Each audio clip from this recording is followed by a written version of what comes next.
En el tema pasado vimos la influencia de la versión de la Biblia en el siglo XX comentada por un hombre llamado Scofield. Y me atrevo a señalar cómo es que este pensamiento de Scofield es puesto aquí, aclarando siempre y cuando, que digo pensamiento de Scofield, no porque haya salido de su mente, sino porque ese mismo pensamiento fue creado por la escuela de jesuitas y ahora él en su Biblia, Scofield, va poniendo el pensamiento. Él es el primer hombre que con mucho apoyo detrás de la Iglesia Católica, él hace esta versión de la Biblia en la cual coloca sus pensamientos. No era fácil hacer esto para el siglo XX, principios del siglo XX, pero en el año 1909 logra esta versión de la Biblia influenciar dentro de la Iglesia evangélica, y él es el primero que dice en una versión de la Biblia de estudio que hay un arrebatamiento de la Iglesia antes de la segunda venida de Cristo, y divide en dos partes este pensamiento. Por eso ya les dije, él sigue diciendo aquí en su Biblia, en la Biblia comentada, él dice lo siguiente: cuando el que detiene la manifestación del hombre de pecado sea quitado de en medio, el hombre de pecado será revelado. Escucha lo que dice: cuando el que detiene la manifestación del hombre de pecado sea quitado, entonces se manifestará el hombre de pecado. ¿Sabes lo que está diciendo? En la interpretación, Scofield está diciendo que cuando el que impide la manifestación del hombre de pecado sea quitado, aparecerá el hombre de pecado. Y el pensamiento de los jesuitas y el pensamiento de estos hombres es enseñar en el siglo XX a toda la iglesia de que tiene que ser levantada el que impide la manifestación del hombre de pecado. Y en este caso, ellos dicen, el que impide la manifestación del hombre de pecado es la iglesia. Así que cuando la iglesia sea quitada, se manifestará el hombre de pecado. Pero ya les enseñé en el tema pasado cuál era el que impedía la manifestación del hombre de pecado. Miren lo que sigue diciendo acá. Sin embargo, nótese que el que detiene será quitado de en medio. Nótese, sin embargo, que el que detiene sea quitado, desaparecerá por un tiempo. Esto es la iglesia. En el pensamiento del jesuismo era esto. Era dar una nueva enseñanza a partir del siglo XIX y siglo XX acerca de que el que impedía la manifestación del hombre de pecado era la iglesia. Por eso es que hoy existe en nuestro medio esta enseñanza. ¿Cuál es esta enseñanza? Diciendo lo siguiente: primero, la iglesia será arrebatada. Segundo, se manifestará el hombre de pecado. Pero la Biblia no dice así. La Biblia dice todo lo contrario. Y aquí lo leemos, 2 de Tesalonicenses 2, verso 3. Nadie les engañe en ninguna manera, porque no vendrá. Ahí está hablando del retorno de Cristo, la segunda venida. Porque no vendrá sin que antes venga la apostasía, uno, y se manifieste el hombre de pecado. Cristo, cuando venga por segunda vez, lo va a encontrar al hombre de pecado aquí. Eso es lo que dice el verso número 8. Entonces se manifestará aquel inicuo a quien el Señor matará con el espíritu de su boca y destruirá con el resplandor de su venida. Cuando Cristo venga por segunda vez, que es la única venida que esperamos, no esperamos una venida antes de esa venida, sino solamente esperamos el segundo retorno de Cristo. Cuando el Señor se manifieste, el verso 8 de este mismo capítulo dice que Él lo encontrará aquí al hombre de pecado. Entonces, cuando Cristo venga para llevar a su pueblo, recién va a encontrar aquí al hombre de pecado. Y no es a lo contrario como en la misma Biblia, el pensamiento jesuita está plasmado diciendo que primero la iglesia es levantada y luego la aparición del hombre de pecado. Esta no es una doctrina bíblica. No hay ningún texto que lo usa por ahí para avalar ese pensamiento. Por eso yo siempre digo, ¿dónde existe el versículo bíblico que diga que primero se manifiesta el arrebatamiento y luego el hombre de pecado? Cuando en la Biblia es a lo contrario. Prepárense ustedes para ver muy pronto la manifestación del hombre de pecado, porque hoy vivimos en todo el tiempo de la gran apostasía y el hombre de pecado está a punto de manifestarse. ¿Saben quién es el hombre de pecado? La iglesia que salió de Roma. Quienes los padres de la iglesia decían que va a levantarse después de la caída de Roma, solo que Roma lo está impidiendo. porque Roma tenía la autoridad y nadie se iba a levantar mientras ella gobernaba. Después que ella caiga, se levantaría este poder. Y así fue. El único poder que se levantó en la tierra después de la caída de Roma del año 476 fue el poder de la Iglesia Católica. Ustedes que saben de historia no me van a dejar mentir. Y también esta era la creencia de todos los padres de la Iglesia de los primeros 5 siglos. Y esta era la creencia de todos los reformadores a través de los años. Así que me uno al pensamiento de ellos y digo lo siguiente. Este cuerno pequeño, este hombre de pecado, se manifestaría después de la caída de Roma. Y así fue. Fue por eso que vemos nosotros a la Iglesia surgiendo con un gran poder desde el 538 hasta la Revolución Francesa. Pero no se olviden que este mismo poder es profetizado en el libro de Apocalipsis para hacer su segunda aparición y juntos llevar a un nuevo orden mundial. Las profecías hoy en día no están centradas en Israel. Las profecías hoy en día están centradas en el Vaticano y los Estados Unidos. Prepárense para ver en todos los periódicos, en todos los canales de televisión muy pronto, cómo la Iglesia hoy que está sentada allá en el Vaticano va a hacer un complot, una unión con el poder de los Estados Unidos. Prepárense para ver todo. Cuando esta señal acontezca, dense cuenta que el nuevo orden mundial está a punto de suceder. Y nuevamente, aquella iglesia volverá a tomar el poder y el control para llevar a lo mismo que yo lo hizo en el pasado. No esperen un poder que venga del futuro, esperen a un poder que ya gobernó en el pasado, que ya hizo lo mismo en el pasado, que lo volverá a hacer. Ya que el libro de Apocalipsis 13 dice que la misma bestia que tuvo una herida mortal es la que se sanará y la que va a hacer esto. Les digo y les animo una vez más a no tener miedo de anunciar esto, porque esto fue lo que anunciaron los reformadores y por eso fueron perseguidos y por eso fueron muertos. De tal manera que no nos da miedo tampoco de ello. ¿Por qué? Porque si para esto hemos sido llamados, así les pasó a todos los que hablaron directamente la verdad. Es mejor decir una amarga verdad que consolarte con una dulce mentira. Pero lo que estoy diciendo, el tiempo va a darnos la razón, ya que hay mucha gente que lo cree. Hay mucha gente que cree que primeramente van a ser arrebatados, luego la manifestación del hombre de pecado. El problema de esta doctrina es que la iglesia, al pensar así, tiene un gran problema. Uno puede decir, pastor, pero creer que el arrebatamiento de la iglesia es antes de la aparición del hombre de pecado o después de la aparición del hombre de pecado es irrelevante. Alguien puede decir eso, pero no. ¿Sabes cuál es el problema? Y el gravísimo problema es que si la iglesia evangélica hoy no sabe que no van a ser raptados, sino hasta después de la aparición del hombre de pecado, el que causa la tribulación va a ser el hombre de pecado. Y si la iglesia no ha sido arrebatada hasta después de la manifestación del hombre de pecado, eso significa que la iglesia va a pasar por la gran tribulación. Y en la Biblia, Cristo mismo habló con palabras literales que Él volvería después de la tribulación, no antes de la tribulación. En el libro de Mateo, capítulo 24, voy a leer un verso, es el verso 29. Dice así, el título de la versión inclusive, de la versión que plasmó Scofield, dice, el regreso del rey a la tierra. Escuchen lo que dice. Inmediatamente después de la tribulación de aquellos días, el sol se oscurecerá, la luna no dará su resplandor, y las estrellas caerán del cielo, y las potencias de los cielos serán conmovidos. Entonces aparecerá la señal del Hijo del Hombre en el cielo. Entonces se lamentarán todas las tribus de la tierra y verán al Hijo del Hombre viniendo sobre las nubes de los cielos con poder y grande gloria. ¿Sabes lo que está diciendo aquí? Jesús está diciendo, inmediatamente después de la tribulación de aquellos días, habrá señales en el sol, en la luna y en las estrellas, y verán al Hijo del Hombre viniendo con gran poder y con grande gloria.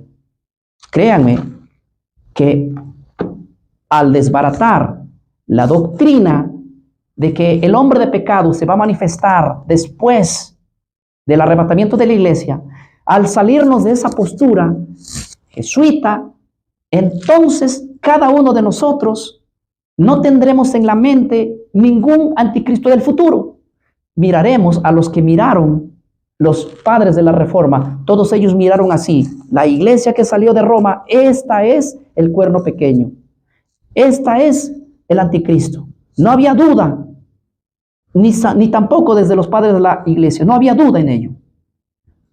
Entonces, nosotros, cuando viene el jesuismo y nos hace ver y nos dice, no, ella no es el anticristo, ella no es el cuerno pequeño, viene del futuro, nos ha desviado la mirada y apuntar a que un anticristo viene del futuro. Pero no lo es. La intención del jesuismo fue esa, que nosotros dejemos de apuntar a los verdaderos culpables y apuntemos hacia otra dirección ficticia que nunca va a aparecer y nunca va a venir. No vamos a ir en un arrebatamiento hasta que después que se manifieste el hombre de pecado. Y el problema más grande de esto es que si nosotros no logramos identificar quién es el cuerno pequeño, no podremos saberlo, y si no lo sabemos, entonces nos aliaremos con ellos. Hay que conocer quién es el enemigo en este caso. El cuerno pequeño es el poder que está sentado ahora en el Vaticano. A eso lo señalaron los padres de la iglesia, que surgiría después de su caída de Roma. A esos señalaron los padres de la Reforma. Y ese es el mismo pensamiento que decimos y que va a ocurrir. Todas las evidencias que hoy estamos viendo, como la Agenda 2030 y todo el cisma que se está creando, como la Casa Brámica y todo lo demás, todo nos está llevando a un nuevo orden mundial. Señores, bienvenidos a un nuevo orden mundial de aquí a pocos años. Van a estar vivos toda esta generación, porque no vamos a morir, porque vamos a ver este cumplimiento ya que está tan cercano. Así que en vez de preocuparse que hay un arrebatamiento de la iglesia antes de este acontecimiento, prepárense primeramente para ser perseguidos, porque hay una gran tribulación que van a desatar cuando se dé el nuevo orden mundial. Porque yo no voy a querer permanecer y pertenecer a ese sistema.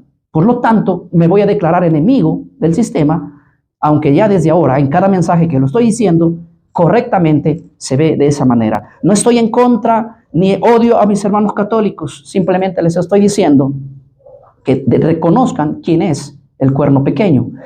No estoy en contra de ningún hermano evangélico, ni hablo mal de ellos. Simplemente estoy diciendo el peligro que ocurre si ustedes siguen creyendo en la doctrina jesuita.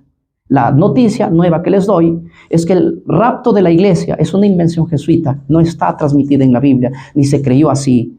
Ustedes pueden decir, pero el rapto está en el libro de Tesalonicenses 4, el verso 16. No, eso no es rapto, ese es arrebatamiento. Y Pablo dice claramente que eso sucederá cuando el Señor venga.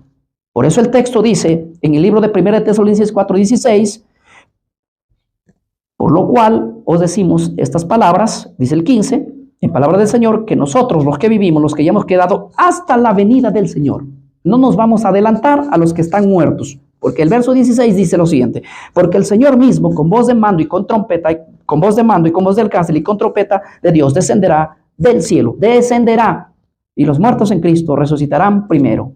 Aquí está hablando de una venida y es la única venida que estamos esperando. Recuerdo, les digo, no esperamos dos venidas, esperamos una única venida. Bajo el contexto de que Él viene a salvar a su pueblo, estamos esperando una venida. Él no viene por fases a salvar, Él viene una vez para morir y otra vez para salvar. La primera ya vino y la segunda estamos esperando. En ese día ocurrirá el arrebatamiento de la iglesia. ¿Dónde lo dice? Verso 17. Luego nosotros, los que vivimos, los que ya hemos quedado, seremos arrebatados juntamente con ellos. Cristo viene para cumplir su promesa, la que hizo en Juan capítulo 14, versículo 1 al 3. Me voy a preparar lugar para vosotros. ¿Sí? Porque hay moradas en el cielo, dijo él. Muchas moradas hay en la casa de mi Padre. Voy pues a preparar lugar para vosotros. Las moradas están hechas. Él va a preparar el lugar para que donde yo estoy, vosotros también estéis. Ahora Él cumple su palabra viniendo y descendiendo en las nubes de los cielos. Pero el propio Cristo dijo inmediatamente después de la tribulación de aquellos días.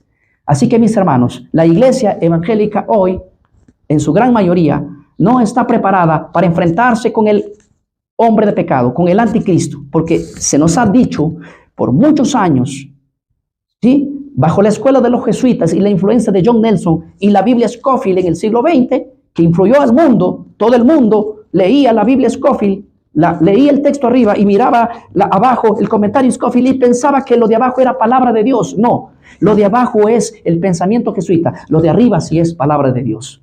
Y ustedes tienen que saber y hacer sus propias investigaciones para que no digan que estoy loco o que estoy yo haciendo calumnias. Suficientes evidencias históricas hay para demostrar cada una de las palabras que estoy hilando en este pensamiento hoy aquí, de los cuales ustedes van a ser los testigos de poder ir a averiguar. Háganlo por su propia cuenta. Háganlo. El peor error sería decir, este hombre todo lo que habla no lo ha investigado. Porque créanme que hoy estamos en el tiempo de la modernidad tecnológica, de todos los libros tenemos a la vuelta de la esquina o en el acceso a un computador, pero vamos a leer cómo son las cosas. Así que yo les animo, iglesia, a que ustedes puedan estar preparados para el regreso de Cristo. Pero antes de tener ese encuentro con el Señor, primero vendrá el hombre de pecado. Pablo lo repitió en varias ocasiones y en una de estas dijo así en 2 de Tesalonicenses 2:1. Pero con respecto a la venida de nuestro Señor Jesucristo y a nuestra reunión con Él, que dijo Pablo que en la venida de nuestro Señor Jesucristo sería nuestra reunión con Él. Les rogamos, hermanos, que no se dejen mover fácilmente por vuestro modo de pensar, ni por espíritu, ni por carta, como si nosotros los hubiéramos escrito, que el día del Señor está cerca, porque ellos creían que el día del Señor estaba cerca. Pablo les dice, nadie los engañe, porque no vendrá el Señor sin que antes venga la apostasía y se manifieste el hombre de pecado. Literalmente, Pablo, sin interpretación, sin forzar la interpretación, sin especular la interpretación, Pablo dice que hay un segundo advenimiento, el cual yo lo creo, el cual tú lo crees, donde en ese segundo advenimiento sucederá el arrebatamiento de la iglesia. Preparémonos para el arrebatamiento de la iglesia, pero lo más importante, preparémonos para enfrentar y condenar y llamarle por su nombre a quien es el cuerno pequeño ahora mismo y el poder que tiene ahora mismo, que lo está a punto de lanzar, y juntos ustedes van a ver, juntos a Estados Unidos con el Vaticano, llevando a un nuevo orden mundial y uniendo a todo el mundo en un pensamiento único. Esto, el tiempo nos va a dar la razón, porque las profecías bíblicas no pueden fallar nada. Esto es lo que se anuncia, esto es lo que se ha venido anunciando. Por esta declaración fueron perseguidos, por esta declaración fueron muertos y por esta declaración también esperamos lo mismo. Pero basado en el texto de aquí, no podemos negar a esta gran verdad lo que va a suceder. Ustedes podrán decir, ¿quién entonces se va a sentar en el templo? El dispensacionalismo, basado con la idea del jesuismo, nos han hecho creer que no debemos mirar a las profecías hacia donde yo los indiqué. El reloj profético en el tiempo de hoy es el papado, la iglesia que está en el Vaticano, porque ahí está el núcleo, y Estados Unidos, que juntos van a unirse a un nuevo orden mundial. Y cada año vamos a ir aproximándonos a eso. Esa es la visión, el reloj profético. Ahora, a eso tenemos que ver, ese cumplimiento. Pero el dispensacionalismo nos ha hecho apuntar a otra dirección, diciendo, miren la construcción del templo. Porque cuando el templo sea reconstruido y venga el hombre de pecado, esto sucederá después del arrebatamiento de la iglesia, dicen ellos. Esto es una mentira. Al creer y aceptar la doctrina que siempre se ha enseñado, entonces también esa teoría es deshecha. Si tú dices que toda persona que predica una doctrina nueva es un falso, y yo predico una doctrina que se predicó desde los primeros cristianos, siglo II, siglo III, siglo IV, siglo V, siglo VI, siglo VII, siglo X, siglo XV, siglo XVI. Ahora la pregunta es, durante todos esos siglos que se creía, el cuerno pequeño es el poder que ahora que salió de Roma y que tiene allí su sede en el Vaticano. Esa fue la postura antigua. Esa fue la postura desde el siglo II hasta hoy. Ahora tú dices que todo lo nuevo hay que desechar porque es anticristo o porque todo lo nuevo es falso profeta. Entonces desecha tú la postura que estás predicando, que hay un arrebatamiento de la iglesia antes de la segunda venida de Cristo, que hay un rapto antes de la segunda venida de Cristo. Tienes que desechar, porque esa sí es una doctrina nueva. Así que cada vez que a ti te digan, tú estás predicando una doctrina nueva, tú dile, no, yo predico una doctrina muy antigua, creída a través de la historia, enseñada y muchos dieron su vida denunciando quién era el cuerno pequeño. Pero ustedes dicen ahora que el cuerno pequeño no ha venido y que todavía viene en el futuro. Ese sí es una doctrina nueva. Y si ustedes dicen que la doctrina nueva es la falsa, entonces quitemos inmediatamente esa doctrina, porque esa doctrina no se enseñó antes de la llegada de los jesuitas. Así que mucho cuidado con respecto a ese punto, con respecto a lo que les estoy mostrando. Es evidente que hoy en día muchos de nuestros hermanos en la iglesia evangélica han adoptado ese pensamiento, pero no es tarde para llegar a hablar claramente de que este poder hoy está haciendo su aparición. Dicen así: ¿ves que aquí el hombre de pecado se tiene que levantar después que la iglesia sea arrebatada y tiene que construirse un tercer templo? Es por eso que el pensamiento hoy en día de la gente es mirar al tercer templo. En el próximo video estaremos culminando esta saga y aclarando este verso. ¿Por qué? Porque es muy necesario cambiar la idea a la idea original. Hoy en día la gente está mirando el cumplimiento de esta profecía en el templo de Jerusalén. Eso también es una muy inteligente visión creada por el jesuismo. El jesuismo quiere que miremos al templo de Jerusalén cuando nosotros debemos ver al papado y a los Estados Unidos. En el próximo video, que también culminaremos esta saga, estaremos hablando sobre este impresionante versículo, porque este verso dice que el hombre de pecado, el cual se opone y se levanta contra todo lo que se llama Dios y es objeto de culto, tanto que se siente en el templo de Dios como Dios, haciéndose pasar por Dios. Cuando tú lees este versículo, inmediatamente el pensamiento dispensacionalista o jesuita dice: esperen que hay una reconstrucción de un templo. El hombre de pecado se tiene que presentar y sentarse en el templo, así que miren allá. Y todo el mundo hoy está mirando a Israel. Cada guerra, cada cosa que hay, la gente mira a Israel. Israel es el reloj profético. No, señores, Israel no es el reloj profético. El reloj profético es mirar lo que va a ser el nuevo orden mundial. Y el nuevo orden mundial, nada tiene que ver Israel. Tiene que ver en este caso la iglesia que salió de Roma y la potencia actual que es Estados Unidos de Norteamérica. Prepárense para el próximo video, que este sí que es una verdadera luz que va a ir descubriendo las mentalidades como las que ustedes la están teniendo. Que Dios una vez más los bendiga. Nos vemos entonces en el próximo video.